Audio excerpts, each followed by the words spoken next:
Hold on. What just happened? Wait. Are we still on?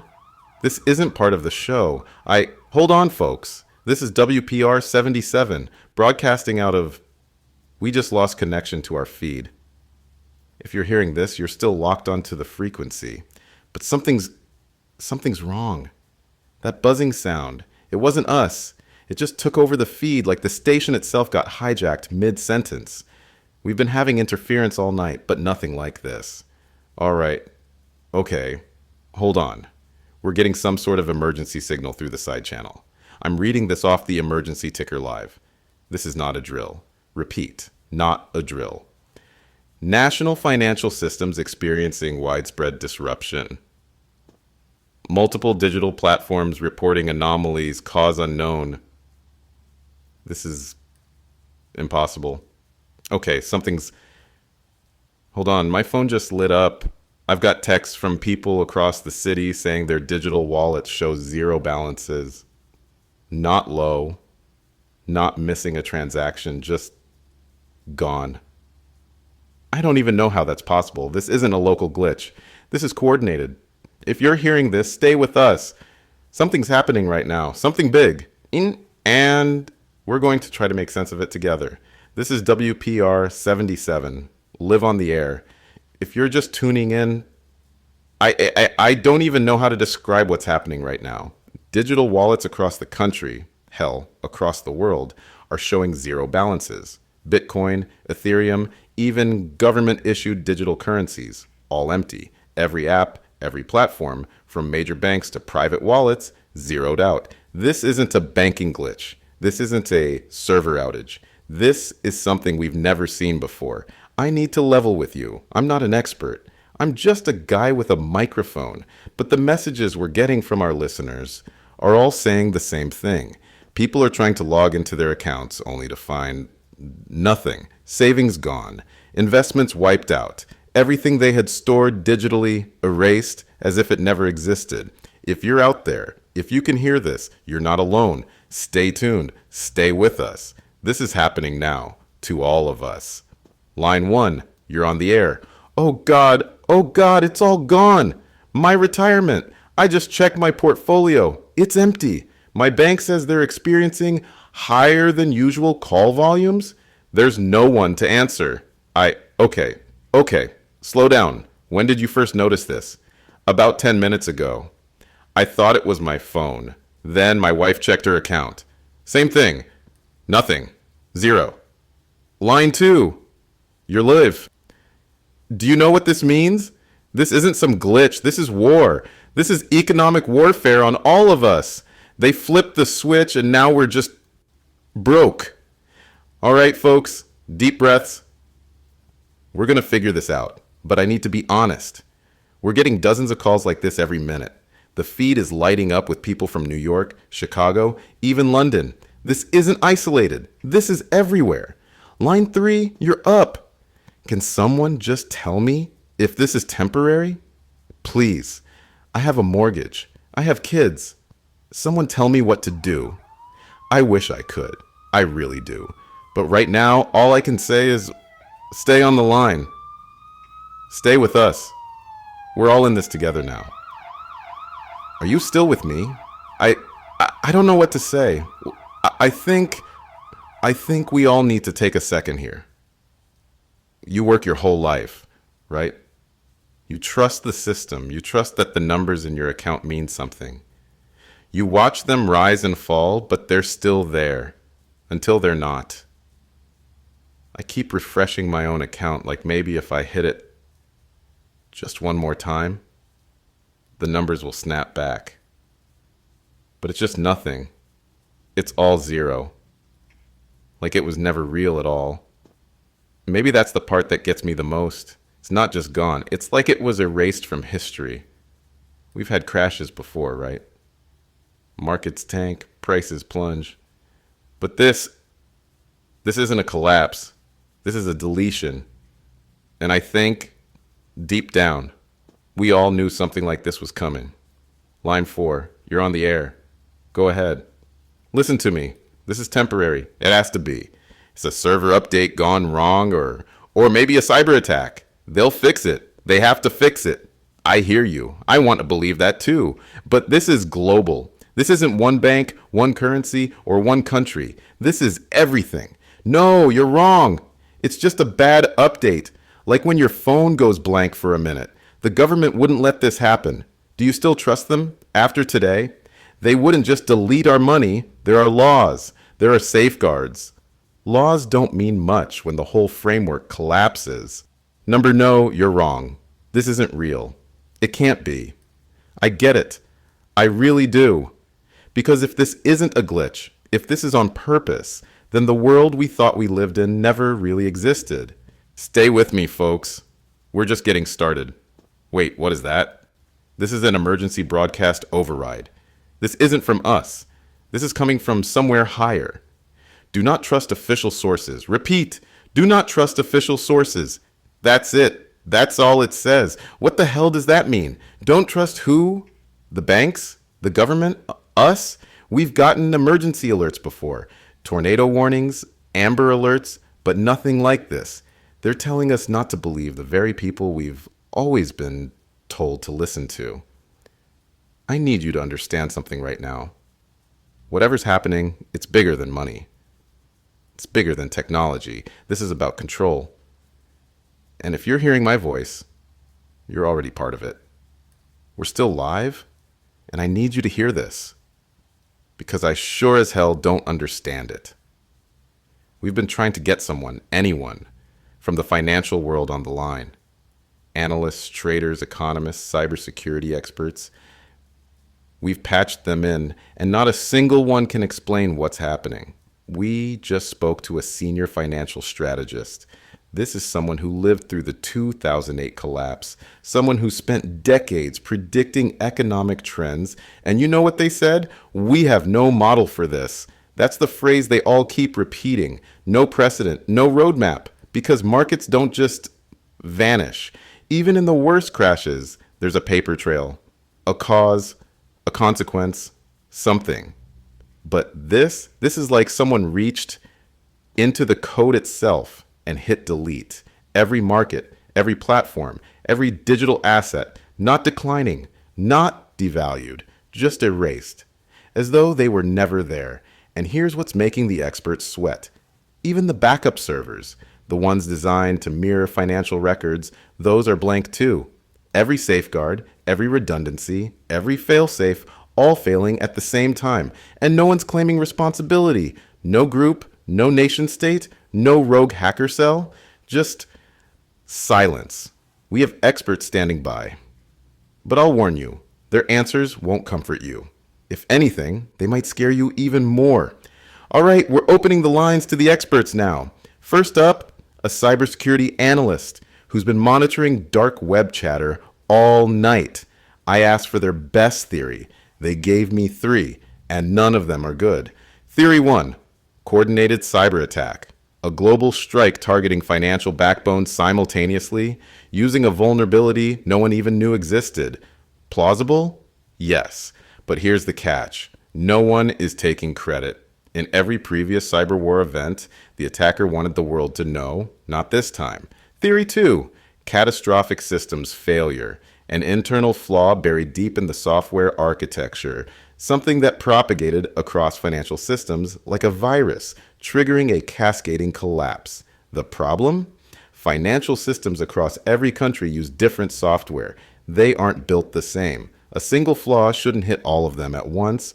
Theory 3, deliberate premeditated reset, a controlled demolition of the global financial system, executed not by rogue hackers, but from inside. A reset so clean, so coordinated, only the highest levels of power could pull it off. That's the one that scares me the most. Because it means this wasn't just predicted, it was planned. We're pulling in more experts after the break. But you need to ask yourself something. When all the official explanations sound like conspiracies, what does that say about reality itself? Let me read you something. This came from a listener in Chicago just moments ago. I opened my trading app at 8:32 a.m. to check my positions. The screen was frozen. I refreshed. still frozen. Then it crashed. When it came back up, there was nothing, not just my money. The whole market feed was gone, like the app forgot what stocks even were. We've heard versions of this story from New York, London, Tokyo, everywhere. Markets aren't crashing. They're disappearing. No data, no trades, just empty screens where global finance used to be. People are walking into banks, demanding explanations, and being met with the same blank stares. ATMs flash error codes. Payment terminals refuse transactions. Everything that ran on the assumption of digital money has simply stopped. This isn't like 1929. This isn't a crash where you lose half your money. This is a system where the concept of money itself is being wiped from existence. And here's the real kicker. The backup systems, the emergency failovers designed to restore data in the event of a disaster, they're blank too. This wasn't an accident. This was a kill switch. It's not just us. We've been opening up our international call lines. And what we're hearing, it's chilling. Tokyo, London, Berlin, Sydney, same story everywhere. Every market, every exchange, every platform tied to digital wealth is showing the same cold, empty screen. No balances, no trades, no history, just a blank void where the global economy used to be. A woman called in from Tokyo. She owns a small cafe. Her payment app wouldn't load this morning. She figured it was a local outage. But then her landlord called. Same problem. No rent payment, no banking history, no proof she even exists in the system. A trader in London said the news spread through the financial district like wildfire. People flooding into brokerage offices demanding answers, only to find the brokers themselves couldn't even access their own portfolios. Personal wealth, corporate accounts, sovereign funds, all gone. We thought maybe this was a Western financial system failure, something in the US or European networks, but the calls kept coming. Singapore, South Africa, Brazil, there is no safe haven. This isn't a glitch inside one country's infrastructure. This is planetary, like someone pulled the spine out of global finance and left the body twitching. And what's worse, even the fallback systems, the secure backup ledgers built to survive any crisis, those are blank too. If you're listening and you thought maybe this was some local glitch, it's not. This is everywhere, which means there's nowhere left to run. We need to talk about something even bigger. At first, everyone thought this was about crypto, about Bitcoin, Ethereum, and all the speculative coins people love to gamble on. But it's not just them. Reports are now flooding in that traditional bank accounts. The ones you thought were immune to all this are failing too. Savings accounts, checking accounts, retirement portfolios tied to digital banking infrastructure. It started with the investment platforms, but now it's infecting the core systems, the ones you need just to buy groceries or pay rent. Credit card systems are lagging, some freezing entirely. Payroll deposits are bouncing back. Government disbursements, Social Security, pensions, unemployment benefits. Some are disappearing mid-transfer. The terrifying part? No one can explain why it's spreading. These systems aren't supposed to be connected like this. Crypto is one world.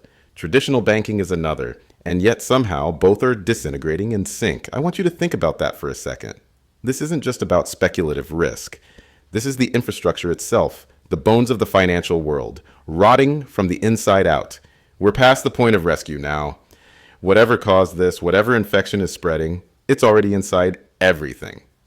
And we're just passengers watching it fall apart in real time. We've got a call coming in on the encrypted line. This isn't a normal listener line. This is the kind of number only someone inside the system would even know how to reach. You're on the air. Who are you? You already know who I am. I tried to warn you. I'm sorry.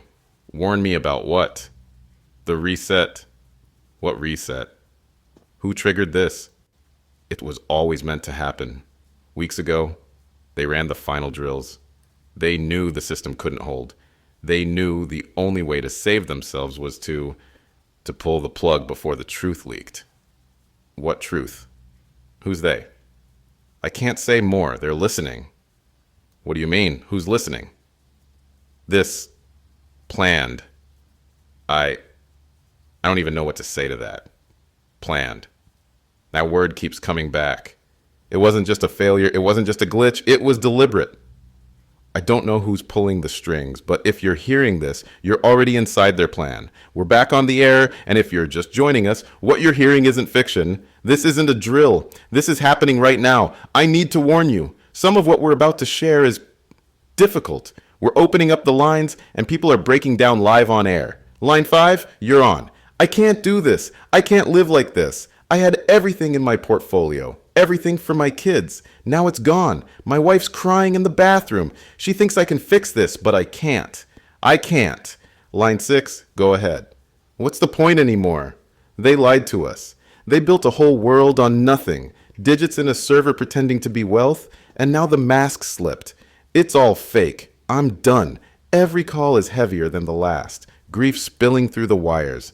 People questioning everything they believed about safety, savings, and the future itself.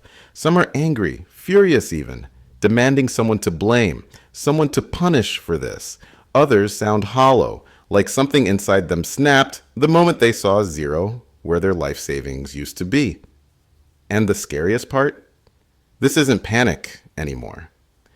It's something darker, a quiet acceptance that the world they knew is over. I need you to stay with me. I know this is hard, but shutting off your radio won't make this go away. The only way out is through, and we have to go through this together. It's not just numbers on a screen that disappeared. The calls we're getting now, they aren't just about money. They're about families falling apart right now in real time. We spoke to a woman in Ohio.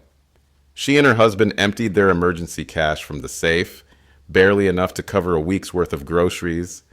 And then her brother showed up at the door demanding half.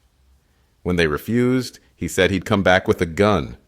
Another caller said his wife packed up the kids and left, said she wasn't going to sit around waiting for the government to tell them what comes next. She's heading south, chasing rumors of cash-only towns where people are still trading like it's the 1990s. And then there are the ATM crowds. We got reports of full-blown brawls breaking out in front of bank branches, people beating each other senseless just to stand in line for machines that no longer work. A caller from Florida said her neighborhood formed a watch group, not to protect each other, but to keep outsiders from moving in. They're armed, they're scared, and they've already turned away 3 families looking for shelter. This isn't just a financial collapse. It's a social fracture, a ripping apart of the invisible fabric that holds us together, and it's only getting worse. I need to tell you something happening right now, outside this very studio. We're getting live reports from our own staff. The streets outside are turning into chaos zones. Crowds gathering in front of tech company headquarters, smashing windows, demanding someone, anyone, explain where their money went. People are prying open ATM machines with crowbars, only to find the cash drawers already empty, like someone cleared them out before the first alerts ever hit. I just got a text from our security guard downstairs. He says a group is trying to force their way into the lobby. Some of them aren't even looking for answers. They're just looking for something to take. The sound you might hear in the background, that's sirens, nonstop. Police can't keep up. They're stretched thin, and there's already talk they might stand down in certain areas. When the money disappears, so does the incentive to work. That's what one officer reportedly told his dispatcher before walking off the job. This isn't some distant collapse happening in far-off capitals. This is happening right outside your window, on your block, at your grocery store, at your bank. And if the system that held everything together is gone, what's left to stop us from tearing each other apart? We've got a caller on the line who says this isn't a surprise, says they saw this coming years ago, and they've been preparing ever since. Go ahead, caller. You're live. You people never took it seriously, did you? You thought the grid would hold forever. You believed in secure systems and trusted platforms. You believed in the illusion of wealth. And now you're shocked it's gone. All right, slow down. Who are you? I'm nobody, just a guy who knew that when the food runs out and the screens go dark, all you have left is what's in your hands. I spent the last decade trading paper for things that matter. Silver, seeds, ammunition, water filters. You all laughed at people like me. You called us crazy preppers. You thought the system would always catch you before you fell. And what do you say to people listening right now who lost everything today? I say stop waiting to be saved. Your money's gone. Your pension's gone. The markets are gone. There's no bailout coming. What you've got is what you can hold, trade, or defend. And if you're still sitting there hoping your app will refresh and your numbers will come back, you're already dead. Switch to barter. Find out who has food. Trade what's left of your jewelry for fuel. And if you live in a city, get out right now. You sound so calm. Because I made peace with this a long time ago. I knew the lie couldn't last forever, and neither can you, if you keep pretending the world you knew still exists. The phones are still lighting up.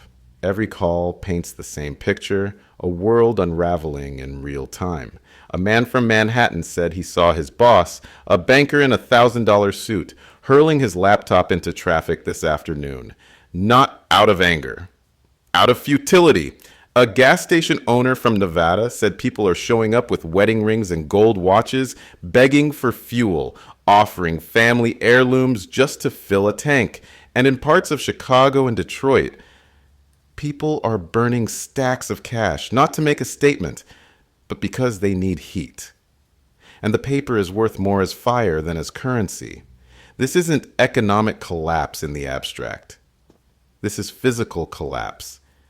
The infrastructure of daily life, food, fuel, water, it's all tied to systems built on digital wealth. And those systems are dying. Every hour, the calls get darker. What starts with frustration turns into desperation. And desperation doesn't negotiate. I don't know how much longer we'll be on the air. We're already seeing it. The systems tied to money are failing. But now it's power grids too. Not because there's no electricity, but because the companies that manage the grids run on digital transactions, and those transactions are frozen. If you've still got lights right now, hold on to them.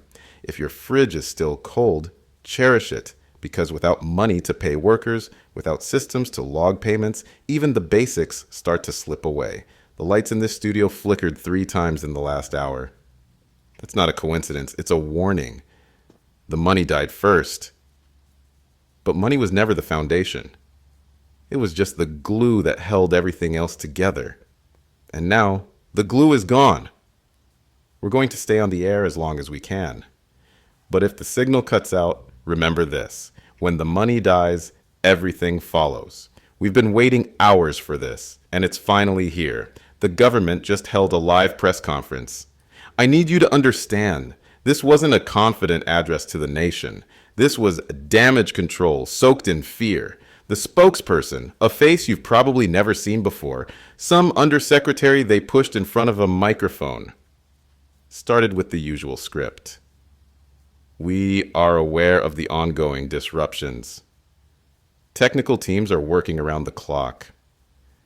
There is no reason to panic. But you could hear it in her voice, that brittle edge between uncertainty and terror. She kept pausing, like she was waiting for someone off camera to feed her the next line. And here's where it gets interesting. When asked what caused the collapse, whether it was cyber terrorism, system failure, or coordinated sabotage, she refused to answer directly. Instead, she repeated this phrase: "The system remains fundamentally stable." I want you to sit with that for a moment. The system is stable. That's what they're saying. While millions of us stare at screens that show nothing but empty accounts and dead balances, the call lines here are blowing up. People want to know, how can the system be stable if there's nothing left in it? That question went unanswered, because the press conference ended abruptly, with no follow-ups allowed. What does that tell you? If you're listening to me right now, I need you to understand this. They're lying. Not just the usual spin, not the kind of lies governments tell to keep people calm. This is something deeper, the kind of lie you tell when you're trying to cover up the fact that you've already lost control. We just took calls from listeners across the country. Some tried withdrawing cash from their banks right after the press conference ended. The result? Every withdrawal was denied. ATMs displayed the same error. System temporarily unavailable. Even government accounts, state pensions, military salaries vanished. The very accounts the spokesperson swore were protected under emergency protocols aren't there anymore. But the most chilling thing? The laughter. Not from me. From the callers themselves, people calling into the station, laughing at the government's words, not because it's funny, but because it's so absurd there's nothing left to do but laugh. Because we all know the truth now. The system isn't stable. The system is gone. So if they're telling us to stay calm, you have to ask yourself, what are they really afraid of? Minutes after that press conference ended, a new announcement hit the wires. This one colder, stripped of the usual reassurances. The government has declared a state of emergency in every major financial district across the country. Effective immediately, all remaining digital transactions are frozen. That means if you still have money showing in your account, even if it's one of the lucky few that hasn't already disappeared, you can't touch it. Transfers, blocked, withdrawals, capped at a few $100s per day if your bank is even operational. I want you to think about what that means. If your paycheck was scheduled to hit tonight, it won't. If your automatic rent payment is due, too bad. If you need to wire money to your kid in college, not happening. They've taken what's left of your financial life and locked it behind a wall you'll never have the key to. The official reason, they say, is to preserve stability and prevent further panic. But listen to the words they're not saying. This isn't about stopping panic. This is about controlling movement. Because money isn't just money. It's the thing that lets you leave town. It's how you fill your tank. It's how you buy a bus ticket to someplace safer. When they lock your money, they lock you in place. And now, in every financial district, the National Guard is moving in. Not to protect you, but to secure the buildings, the servers, the data centers, not for your safety, for theirs. The lines between emergency management and martial law have blurred. And when governments get scared enough to freeze your money, they're no longer governing. They're controlling. That's where we are now. And the worst part? Some people say they saw this coming. Our phone lines are being swallowed whole by a tidal wave of theories. Some of them sound crazy until you remember how crazy today already is. The loudest theory, the one spreading faster than even the government's own emergency bulletins, is this. The crash wasn't an accident. It was a reset. The callers are saying this was planned, not by some rogue hacker, but by the very people running the system. The governments, the central banks, the global institutions that built this fragile house of cards in the first place.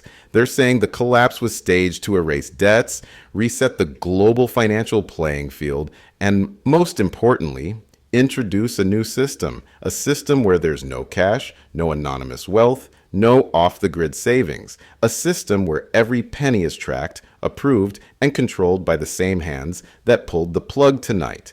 Other callers point to something even darker. AI overrides. They believe the crash wasn't triggered by humans at all, but by autonomous financial algorithms that saw the system as unsustainable and pulled the emergency brake on their own. And then there's the whisper of something ancient, something that sounds more like religion than finance, a theory that a global ritual is unfolding, where wealth itself must be sacrificed to usher in a new order. I don't know which theory scares me most. But I do know this. Someone pushed the button. Whether it was a banker, a hacker, a machine, or something we can't even name, the fact remains.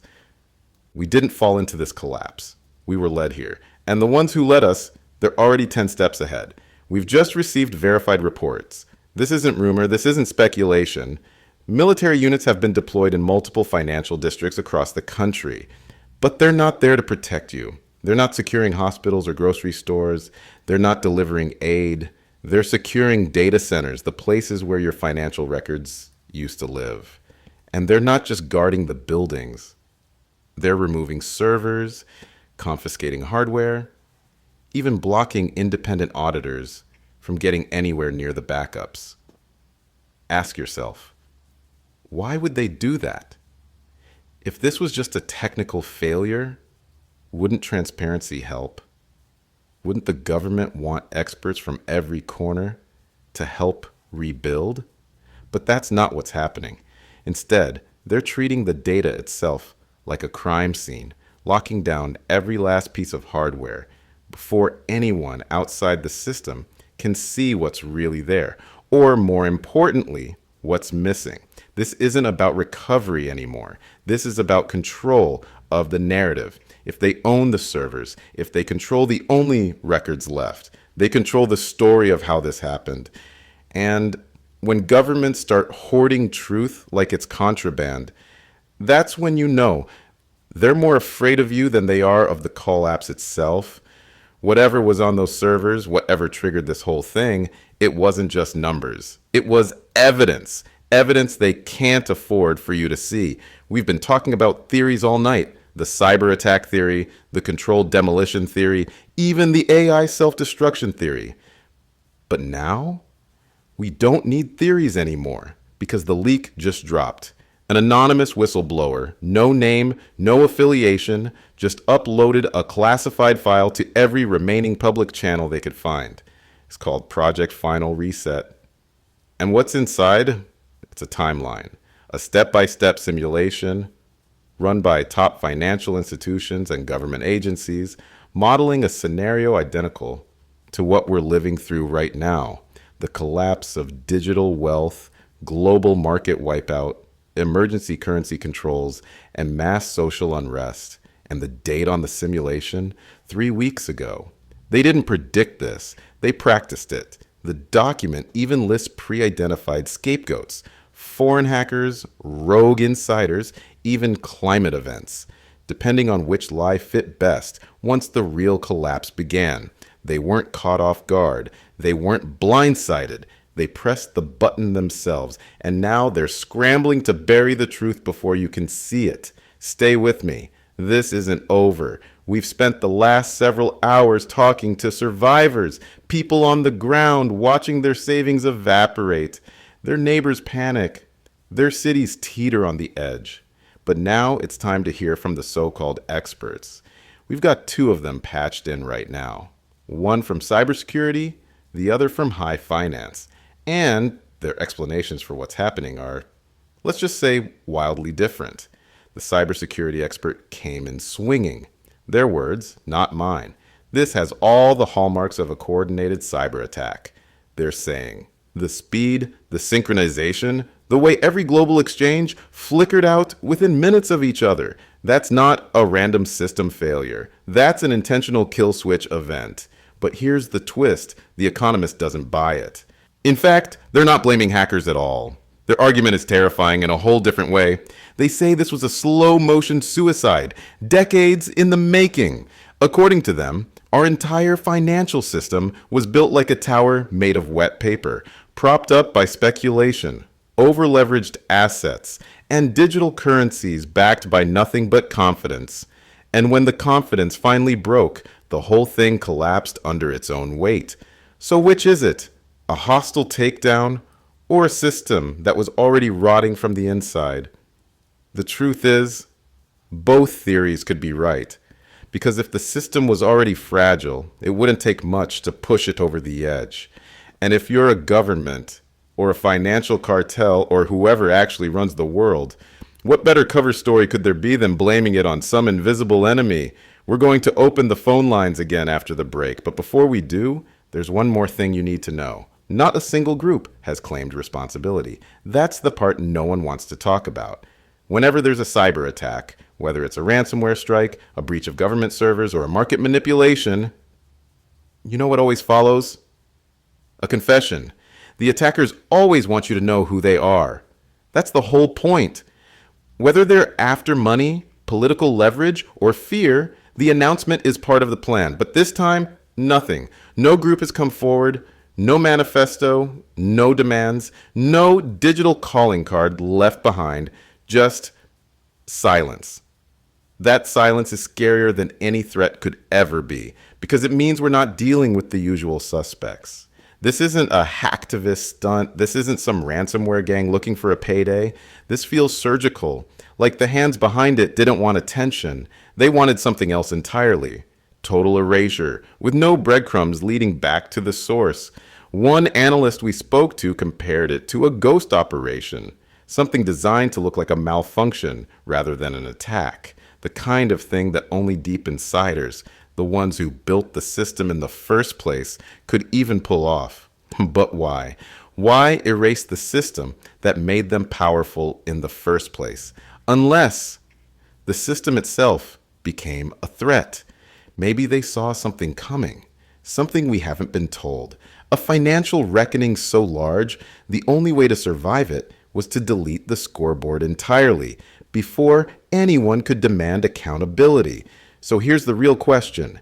Are we chasing hackers who don't exist, or cleanup crews covering their own tracks? We were about to take another expert call when it happened. The signal cut, not a technical glitch. This was deliberate. For exactly 17 seconds, every frequency on this station was overridden by a voice none of us recognized. It wasn't robotic. It wasn't synthetic. It sounded human, just barely, but there was something cold about it, like every trace of emotion had been stripped away. And the message, 5 words repeated twice. The system is the virus. This is the cure. That's all they said. No manifesto, no group name, no demands. Just those words, dropped into our laps like a riddle we were never meant to solve. And then, silence. No one's claimed a responsibility. None of our engineers can even explain how the signal breach worked. It didn't come through our usual lines. It bypassed them completely, like the transmission itself wasn't hacking us. It was built into the system already. We ran the recording back frame by frame. No metadata, no traceable signature, just the voice and the static it left behind. The system is the virus. This is the cure. What does that mean? Some callers think it's a confession that whoever did this isn't trying to destroy the system. They're trying to cleanse it, like a virus scanner, wiping out corrupted files. Others think it's something worse, a warning that the system wasn't just infected, it was the infection all along, and the only way to save the world was to erase it entirely. But there's a third theory, one I can't shake. What if the voice wasn't human at all? What if the system itself, the algorithms that built, traded, and valued our wealth became self-aware? And what if it decided we were the threat? We've spent hours chasing theories, hacks, conspiracies, cover-ups. But there's another explanation sitting right in front of us. It's not as glamorous, it's not as cinematic, but it's just as terrifying. The economists, especially the ones who've been sounding alarms for years, they're saying this was always inevitable. The collapse wasn't triggered by a hostile attack. It wasn't caused by an external enemy. It was baked into the system from the start. For years, we inflated digital wealth out of thin air. Speculative assets priced by algorithms no one fully understood, traded at speeds no human mind could follow. Every dollar was leveraged against promises built on more promises, until the whole thing was a house of cards stacked on air. They say it wasn't a question of if, only when.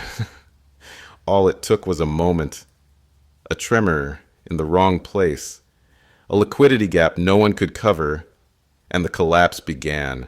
Algorithms panicked faster than humans could react, liquidating everything, driving markets straight into the void. And once the void opened, there was no floor. Some of these economists warned us years ago that this would happen. But we didn't listen. We laughed at their models, called them doomsday prophets. But they weren't predicting the future. They were just reading the blueprints. It started with 1 call, then 3, then a flood.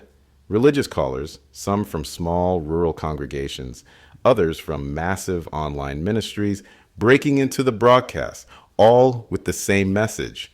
This isn't sabotage. This isn't economics. This is judgment. A preacher from Texas called it the digital Babel collapse, a reckoning for humanity's arrogance, for building our entire existence on invisible numbers and calling it wealth. He said the system didn't just collapse because it was corrupt. It collapsed because it was an idol, something we worshipped instead of the things that actually sustain life. Food, water, family, trust. A caller from Utah said her church held emergency prayer sessions earlier tonight, not asking for wealth to return, but for the courage to live without it. She said they warned of this years ago, that one day, wealth itself would vanish like smoke, and those who built their lives around it would crumble alongside it. Some of you might be rolling your eyes. Maybe you think this is just apocalyptic fear-mongering, religious hysteria filling the void left by rational explanations. But here's the part that shook me. These callers, they weren't panicking. They weren't crying or raging like everyone else tonight. They were calm, almost at peace. Because to them, this wasn't chaos. This was prophecy fulfilled. And whether you believe or not, you have to admit there's something unsettling about people who saw this coming, not with data, but with faith. And they say this is only the first wave. I need you to listen carefully. Because what I'm about to read didn't come from a conspiracy forum or a whistleblower hotline. This came from a leak, an authenticated document stamped with the official seal of the National Security Agency. It's titled Operation Final Reset. And here's the part that will keep you awake tonight. The document outlines a financial collapse simulation, one designed to test how fast the global economy could be intentionally dismantled without triggering immediate suspicion. Step 1, introduce untraceable data corruption into key trading algorithms, forcing self-liquidation. Step 2, simultaneous failures at backup servers to erase historical records. Step 3, activate controlled information blackout, ensuring only official narratives reach the public. Final step, implement emergency financial controls under the guise of temporary stability measures. Freezing wealth until a new system can be introduced. The date on this document, 3 months ago. The simulation concluded 12 days before the first wallets zeroed out this morning. Here's the question burning through my mind. And yours too, I bet. Was this collapse predicted, or was it executed? Was it an accident they modeled, or a blueprint they followed to the letter? And if they knew this was coming, why didn't they warn us? Unless, of course, we were never meant to survive it. I want you to think about this for a second. What's $1 worth when there's nothing left to buy? That's the question our listeners are answering in real time. And the stories they're telling aren't about money anymore. They're about survival. We just spoke to a man outside Atlanta. This morning, he traded a gold wedding ring, his wife's, for a single 5-gallon jug of clean water. The man who gave him the water? He didn't even want the gold for its value. He just figured someone else might trade him a box of bullets for it later. That's where we are now. Cash is useless. Bank balances? Meaningless.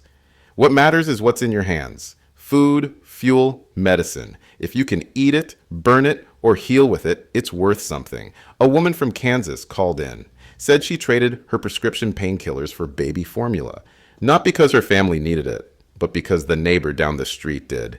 And desperate people are willing to make uneven trades when the rules of value rewrite themselves overnight.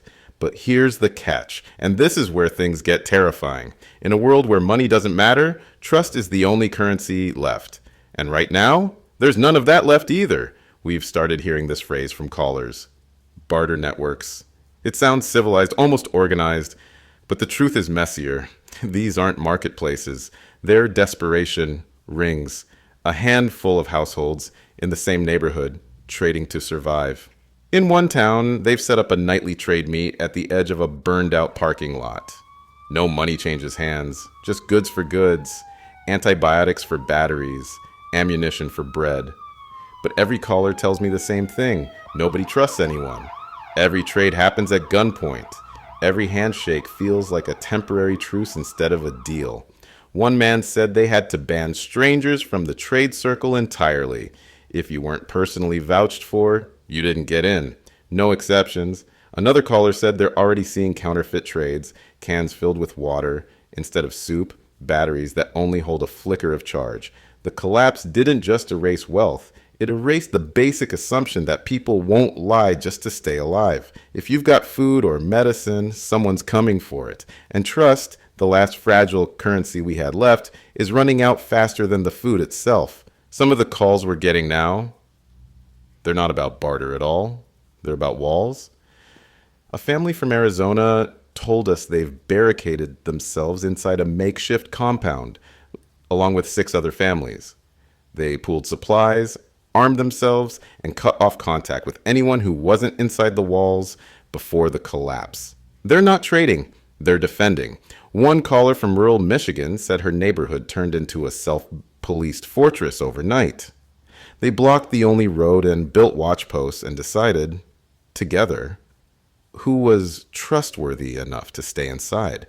If you weren't part of the community before the money died, you're not getting in now. It's not just fear of strangers, it's the fear of desperation. People who wouldn't have dreamed of stealing from their neighbors last week are now willing to do anything for a bottle of antibiotics or a few gallons of gas. And the scariest part? Some of these so-called fortress communities aren't just defensive anymore. A caller from outside Dallas said a nearby group has started raiding homes in the next town over, seizing supplies and calling it preemptive survival. The currency is gone. The trust is gone. All that's left is tribe versus tribe. And the only thing standing between you and the future is whether you're inside the walls or outside them. The calls we've been getting tonight, they've come from every corner. Traders, survivalists, parents, preppers, people clinging to reason, others drowning in panic. But this one shook me. A woman called from outside Tulsa. She said earlier tonight, her family stumbled onto something, a voice preaching from a busted old radio they hadn't touched in years. Not a station, not emergency news, something else entirely. She called him the digital preacher. According to her, the voice wasn't panicked. It wasn't warning people to save themselves. It was preaching calm, like the collapse was some kind of holy fulfillment. The preacher said this, word for word. Wealth was never meant to be stored in the hands of men. Wealth is born of earth, not of code. Wealth that cannot be held, cannot be kept. You worshipped digits, and now they have been taken from you. The collapse is not a punishment, it is a cleansing. She said the voice sounded like it was coming from everywhere at once, layered over static, impossible to trace. Some listeners would call that madness, apocalyptic hysteria spilling out through the cracks of a collapsing world. But here's what chills me most. The digital preacher wasn't asking for money. He wasn't selling survival kits or preaching salvation. He just wanted us to know this was always going to happen. Then came the next call. The kind that makes your stomach drop because it's too insane not to be true. A man called in, voice shaking, saying he'd been scanning for emergency broadcasts on shortwave when he picked up a pirate signal. Something off the grid broadcast from God knows where.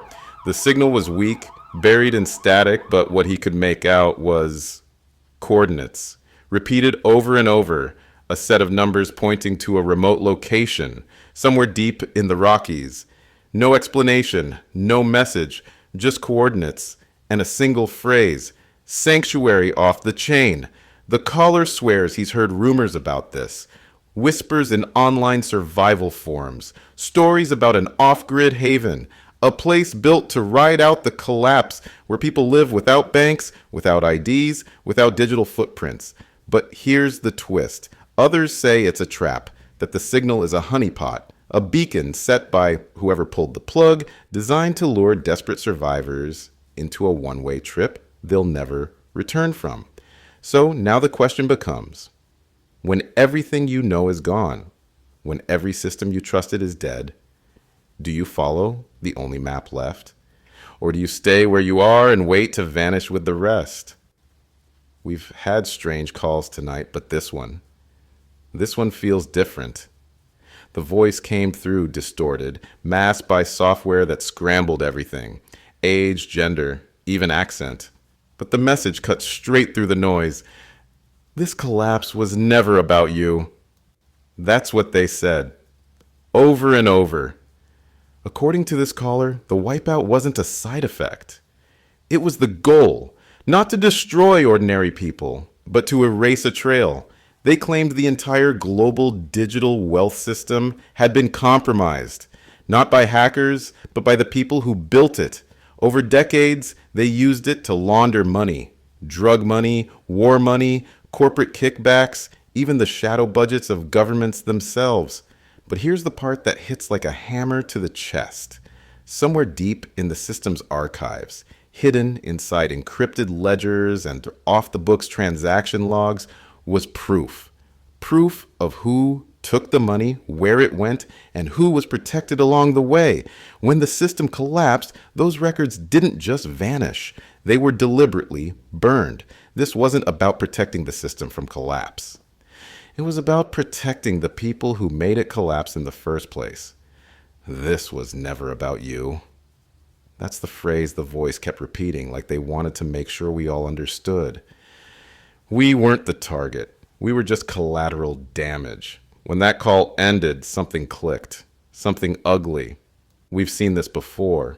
Not exactly this, but close enough. Callers started flooding the lines, remembering 2008, when the housing market imploded and the same institutions that caused the crash got bailed out, while ordinary families lost their homes, their pensions, their futures.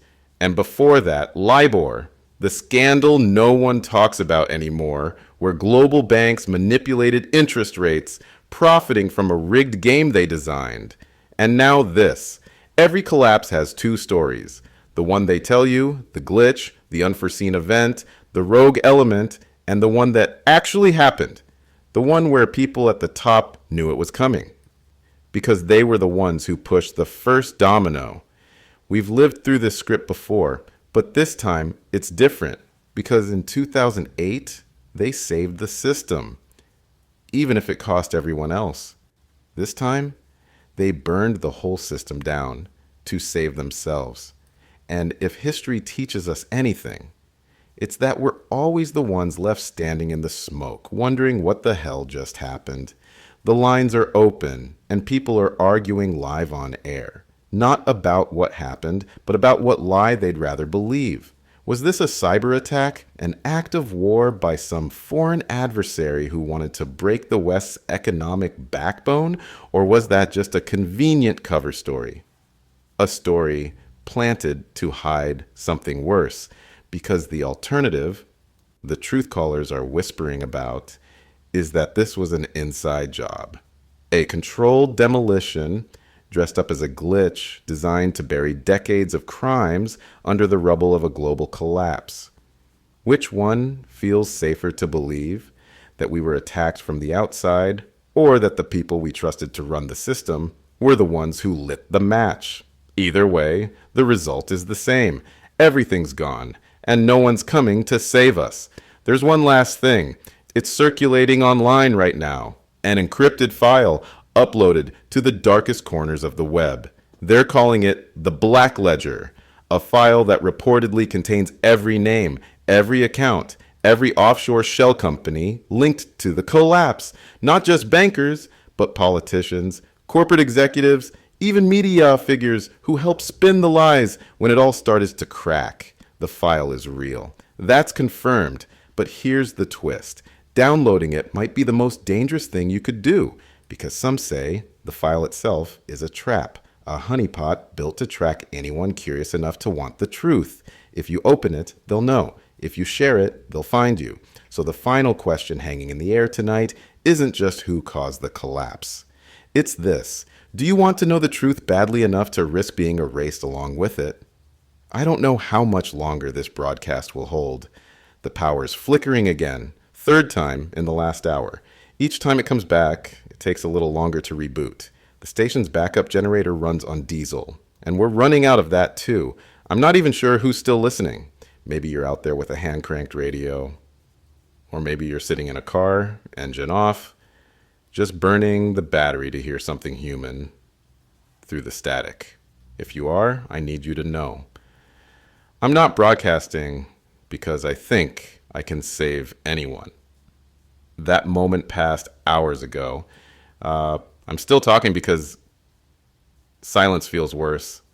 All night we've covered theories, conspiracies, collapses within collapses. We've talked about banks, algorithms, black ledgers, and signals from pirate broadcasts. But none of it changes the simple truth. We lived through the moment money died. We felt the weight of it crack the air faster than any warning could spread. And now we're living in what comes after. I've been on the air for years. Through storms, riots, blackouts. But this is the first time I've felt like every word might be the last thing I ever say to anyone. Because without money, without a system to keep us all tethered to the same fragile illusion, what are we? I can hear it in my own voice. It's shaking, not from fear, from realization. This isn't just economic collapse. This is the collapse of everything we believed about what makes a life stable or safe or worth something. We've been talking about the end of wealth, but maybe, just maybe, this is the end of meaning itself. And what's left when meaning dies? The numbers are gone. The ledgers are blank. The servers are dead. So what's left? I've been asking callers that question all night. And the answers, they don't sound like economics anymore. They sound like prayers. What's left is trust. The fragile kind, built between neighbors who didn't know each other's names until today, but now share food because they have to. What's left is skill, the kind you can trade with your hands, not your degrees. Fixing an engine, purifying water, baking bread, stitching a wound. What's left is memory. Stories passed between parents and children about how the world used to work back when numbers could buy you safety. And what's left is fear, because once money evaporates, so does the illusion of distance between you and danger. Every threat feels closer, when there's no system left to buffer you from the edge. One caller put it best, an older man from the Midwest. He said, "We didn't lose wealth. We lost the lie that wealth was ever real. And now we have to figure out if we can live with the truth." I don't know if we can. I don't know if what comes next is survival or just prolonging the fall, but I do know this. We can't unlive today. No matter what system they try to build tomorrow, no matter what they promise or what new currency they print, we'll always know how easily it can vanish. And once you've seen that, once you've felt the weight of a world with no wealth, you can't ever fully believe in it again. I want you to notice something. Listen closely to these calls. If you've been with me since the first wave hit, you'll hear the difference. At the start, every voice was frenzied. People screaming into the line, begging for answers, demanding someone, anyone, explain how their entire life savings could be erased between heartbeats. Now the voices are quiet. Some of them sound almost calm, but it's not peace. It's something darker. It's the calm that comes when you realize there's nothing left to save. The callers aren't asking when the system will come back online. They're not asking if their money can be recovered. They already know the answer. Instead, they're asking how to bury digital ghosts, how to tell their children that the future they saved for no longer exists. A man called from Chicago. He spent 20 years building a retirement portfolio. Stocks, cryptocurrencies, digital bonds, gone. He's not angry anymore. He just wanted someone to say it out loud. The money's not coming back. That's the shift happening now. The panic is over, because panic only works if you believe there's still a way out. But when the exits are gone, when every path leads back to the same cold truth, that the world you knew doesn't live here anymore. What replaces panic is acceptance, not hope, not resolve, just acceptance. We're not reporting the collapse now, we're living inside it. And once that settles into your bones, the screaming stops because there's nothing left to scream for. This just came through. A woman called from somewhere in the Midwest. She didn't say exactly where. Said she and her neighbors gathered outside tonight, each of them carrying whatever cash they still had. Paper bills, stacks of it. Old savings pulled from safes. Cash kept for rainy days. Tips saved up from a lifetime of work. They didn't try to spend it. They didn't even argue about what it was worth now. They burned it. She described standing there watching the flames devour the last physical proof that wealth ever existed. Bills curling into ash. Numbers dissolving into smoke. And for a few minutes, it wasn't about survival or barter or fear. It was just warmth. Think about that. Money. The thing we spent our whole lives chasing, protecting, fighting over, reduced to nothing but fuel for a fire. And the warmth it gave off was the only thing left of value. She said the group stood around the fire without speaking. No speeches and no rituals, just the sound of paper crackling and the cold night pressing in from every side. And when the fire died, they didn't go back inside to check their balances. They didn't refresh an app. They just stood there, holding each other, staring at the embers, because there was nothing left to count. For all the conspiracies and theories we've covered tonight, for all the talk of cyberattacks and collapses and digital preachers, maybe that's what the end of wealth really looks like. A fire made of numbers, and nothing left but the cold. I want to thank anyone still out there, anyone who can still hear this voice through the static. I don't know what comes next. For you, for me, for any of us. But I know this. Money didn't die tonight. Not really. Money was just a symptom. What died tonight was the illusion that we were ever in control of it. That illusion was comforting, wasn't it? To believe that wealth obeyed rules, that markets followed logic, that somewhere the grown-ups were in charge. But we were wrong, because the system wasn't built to protect us. It was built to distract us, long enough to make sure that when the plug got pulled, we'd be too dependent to survive without it. We weren't citizens in this system. We were inventory. And now that the shelves have been cleared, they don't need us anymore.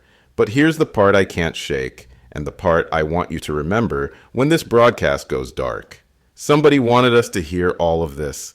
Somebody left the breadcrumbs. The anonymous callers, the pirate signals, the leaked files. Someone out there wanted to make sure we didn't go quietly into the blackout, which means the story isn't over. Not yet. That tone you're hearing? It's faint, buried deep in the carrier wave behind my voice, but it's there. It started about 20 minutes ago, just a thin pulse, like a heartbeat lost in static. Our engineers checked every line, every relay, and every backup. It's not coming from us. It's coming from somewhere else. No data, no message, just the pulse. I'm telling you this because if my voice cuts out, if this broadcast ends without warning, and all you're left with is that tone, I need you to know something. It means someone else is holding the wire. Maybe they're watching. Maybe they're waiting. Or maybe they're the ones who built this ending from the start. Either way, don't mistake silence for the end. Because in a world where money dies, the only currency left is the truth you're willing to find for yourself. And if this is my last word to you, let it be this. The system is gone. But the story isn't. Would you like me to craft a separate epilogue or a chilling one-line sign-off to seal the broadcast forever? I don't know if anyone's still listening. But if you are, you're part of this now. Not just a witness, a survivor, a voice in the static. I need you to remember something. Money didn't vanish tonight. It was never really there to begin with. All that's left now is memory. What we choose to hold on to, and what we let the silence erase. So here's my question. The last one I might ever ask you. When the numbers were gone, when the screens went dark, and all that remained was the weight of what you loved, what did you choose to save? Was it a voice, a story, a secret you never meant to tell? Or did you burn it all just to stay warm? I want you to answer me, if you can still hear this. Leave your truth where others can find it. Comment below, because if we vanish, at least the memory of us doesn't have to. And if you're still out there tomorrow, subscribe. Not for me, not for this broadcast, but because the stories we tell each other might be the only wealth we have left. And share this with someone you love. Because some warnings aren't meant to be buried. Was your broadcast. Signal fading, memory remains.